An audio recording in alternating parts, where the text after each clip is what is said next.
Les ETF Foodtracker ont connu un véritable succès en 2016. Café de la Bourse revient sur cette collecte record, les raisons de ce succès et les perspectives florissantes pour 2017. Un marché dominé par BlackRock. La collecte nette du secteur mondial des ETF s'élève en 2016 à 375 milliards de dollars, contre 348 milliards de dollars en 2015. Ce marché en pleine croissance est largement dominé par BlackRock. Ces ETF Fichard représentent en effet 140 milliards de dollars de collecte en 2016. La collecte aux États-Unis est de 107 milliards de dollars et représente en Europe 32 milliards de dollars. Sur les deux continents, Fichard domine très largement le marché des ETF puisque la société représente 38% de part de marché aux États-Unis et 61% en Europe. La clientèle Asie-Pacifique n'est pas en reste avec un montant record investi dans des ETF Fichard de 10 milliards de dollars. Chez Deutsche, 2016 a aussi été une année faste. Le premier ETF de Deutsche,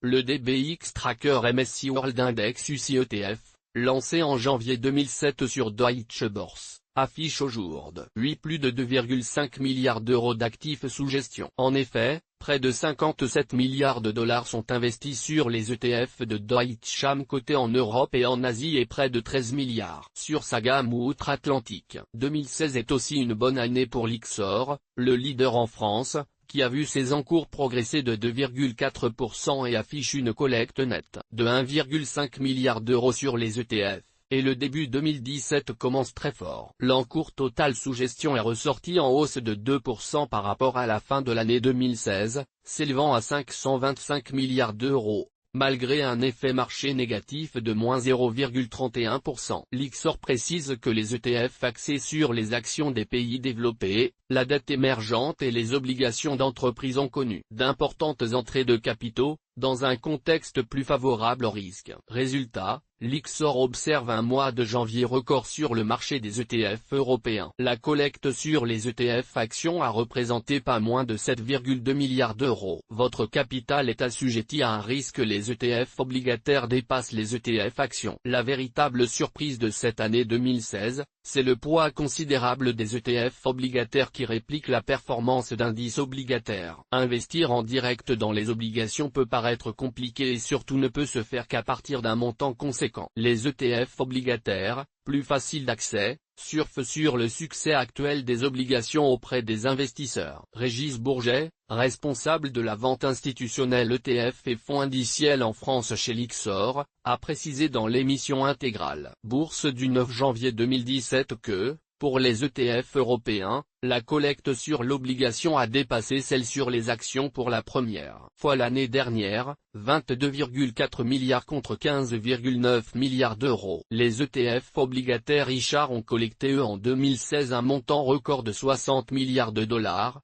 soit 52% de la collecte nette mondiale, dont 21 milliards de dollars en Europe. Deutsche souligne également dans un communiqué l'engouement pour ce produit. En termes de classe d'actifs, nous avons vu pour la première fois la collecte obligataire dépasser celle des actions. Le groupe précise qu'il fut le premier à lancer, en Europe et aux États-Unis, un ETF permettant aux investisseurs de s'exposer aux actions domestiques chinoises de classe A, ainsi que le premier ETF sur le marché des obligations internationales Investment Grade. Aujourd'hui, la gamme d'ETF obligataires physiques de Deutsche inclut des fonds répliquant des indices américains, européens et asiatiques, ainsi que des ETF offrant un accès au segment de la dette souveraine. Les ETF Smart Beta se démarquent. Les ETF Smart Beta, connus également sous le nom de Strategic Beta ou Advanced Beta, tirent aussi leur épingle du jeu. Ces ETF permettent de répliquer intelligemment des indices. Si les indices boursiers sont conçus sur la base de la capitalisation, plus une société a une capitalisation importante,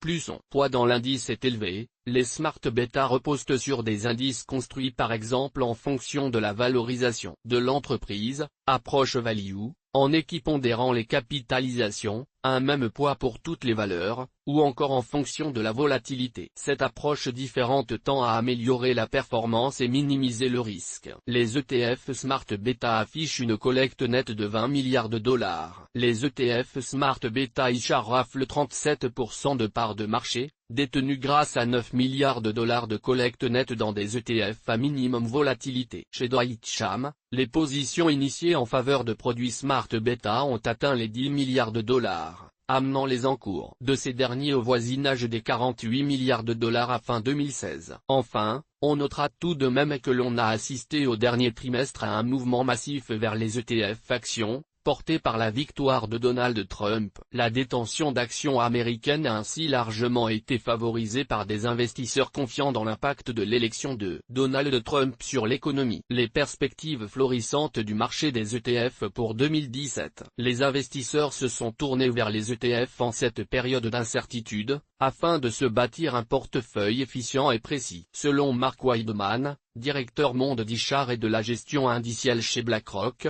le tournant historique commence à peine. Pour les ETF et de manière plus générale, pour la gestion indicielle, nous sommes convaincus que ce segment attirera plusieurs milliers de milliards de dollars ces prochaines années. Les investisseurs restent séduits par l'efficience, la qualité et la valeur de la gestion indicielle pour la mise en œuvre d'idées d'investissement à court et long terme. Rachel Lord, directrice MOA d'iShares et de la gestion indicielle chez BlackRock, a expliqué, les ETF jouent un rôle essentiel dans l'évolution du secteur financier européen. Les investisseurs se tournent vers les ETF pour réaliser des placements stratégiques et moduler l'allocation tactique au sein de leur portefeuille. Ces produits resteront le moteur souvent invisible des solutions financières qui aident les Européens à épargner et les gérants à atteindre les objectifs à long terme de leurs clients. Deutsche Sham revient aussi en détail sur la santé de fer du marché des trackers en avançant, dans son communiqué de presse de janvier 2017 intitulé ETF, revue annuelle 2016 et perspectives 2017,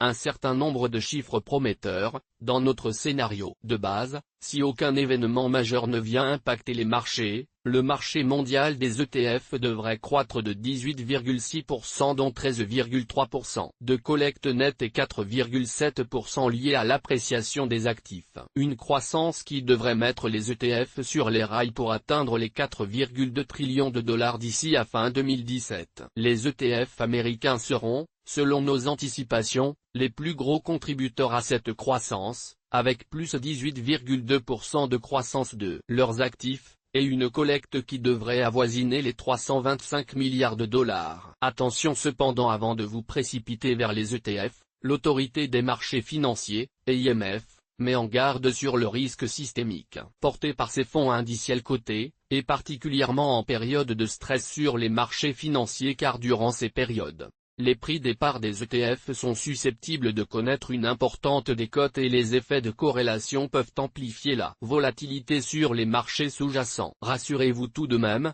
l'AIMF souligne que les taux d'emprise des ETF du marché parisien ne semblent pas suffisants pour avoir seul, en cas de rachat de parts, un impact significatif sur leur marché sous-jacent. Calci Patrimoine. Pour bénéficier de conseils personnalisés par Anthony Calci du cabinet de gestion de patrimoine Calci Patrimoine. Nom, téléphone, code postal, politique de confidentialité. En cochant cette case, j'accepte la politique de confidentialité de ce site. Champ requis. CAPTCHA. Les informations de Café de la Bourse, comme et de ses publications, sont données à titre pédagogique. Elles ne constituent en aucun cas des recommandations d'investissement. Le lecteur se doit d'étudier les risques avant d'effectuer toute transaction. Il est seul responsable de ses décisions d'investissement.